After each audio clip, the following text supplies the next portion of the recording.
Welcome back to the Law&Crime Network. I'm your host, Amy Dash. We have a freelance producer at the courthouse. He was there watching the testimony of George Burch. We have John Burton.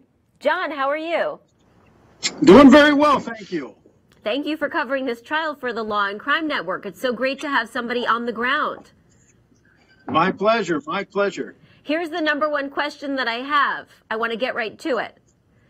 What were the jurors' expressions when they were listening to George Burch? Did they show any expression? And if so, when? What did they react to? So far, not a great deal of reaction from the jury, I would say.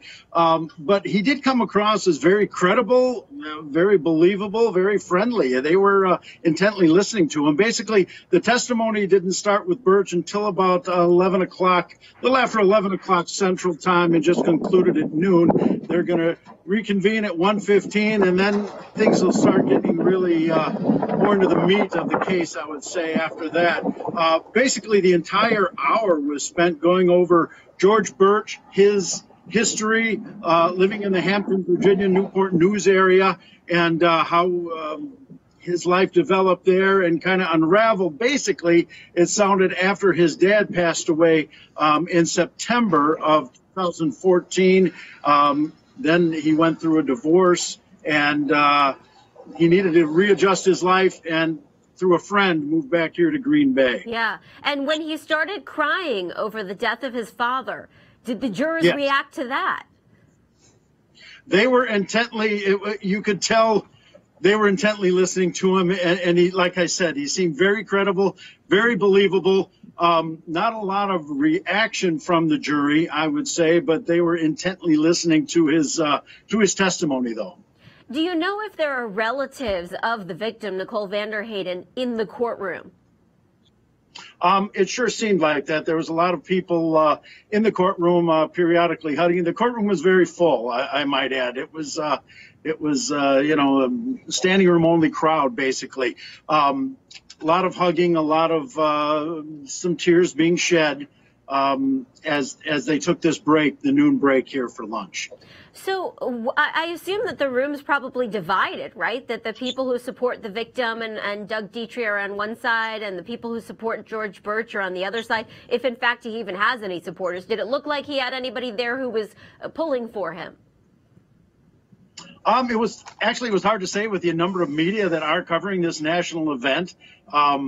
It very well could be, but he came, like I said, he came across, in my opinion, very believable, very credible, and very approachable. He would be a guy you would strike up a conversation with in the grocery store or somewhere else. He just came across very convincing. Yeah, you know, I was talking about this with our other host, Jesse Weber. I was saying, he brought up so many details, so many specifics about how he grew up, the types of things he did, the way his community was structured, his education, the jobs he did. I mean, he literally went through every step of his life where you felt like you were being read a biography. And I'm wondering, you sitting there, were you thinking that some of the things that he did you personally could relate to? Because we know that however you and I feel is there's probably a juror that feels the same way. Were you starting to relate to this guy? I think the defense attorneys did a good job of relating that, and same with the jury. I mean, a lot of people are dog lovers. A lot of people are involved in their church, which he said it was a great deal, very close to his dad. He called his dad his best friend at least twice during the testimony, and like you mentioned, did break down and get emotional talking about his dad's passing, and that's when things really started unraveling with his life. Do you think it would have helped at all, John, just in your personal opinion, if he had shaven and cut his hair? Possibly, but he was, you know, he was dressed in, you know, in a blue tie, blue shirt, black tie rather, and you know, had the ponytail going. But heck, these days you see a lot of people in ponytails and beards and everything else, including with the counsel. That's true. So what's the overall feeling in the courthouse? Is it very quiet? Can you hear a pin drop?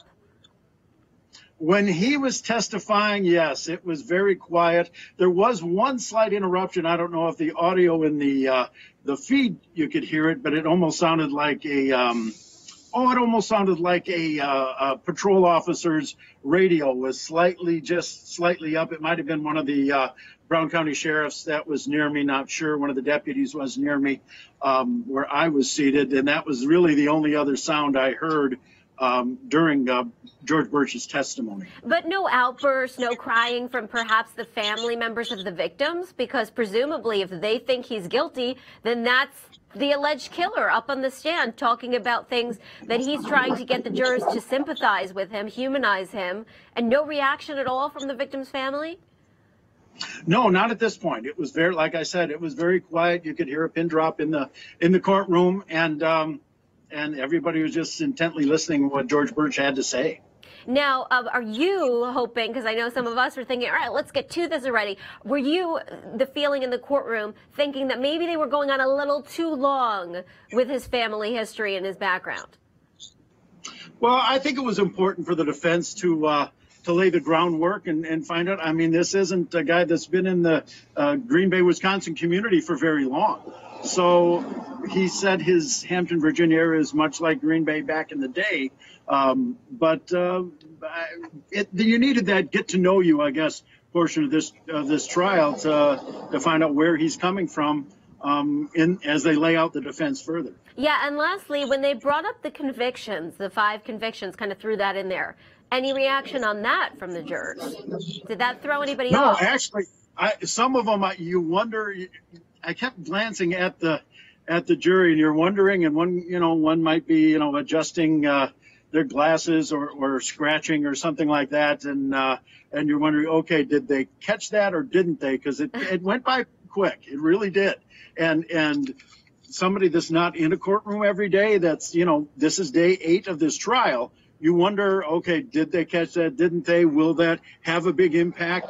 And that was a discussion before the jury came back into the courtroom with Judge Zukowski, how much they could really say about that. Yeah, they kind of snuck it in there. Well, John Burton, thank you so much.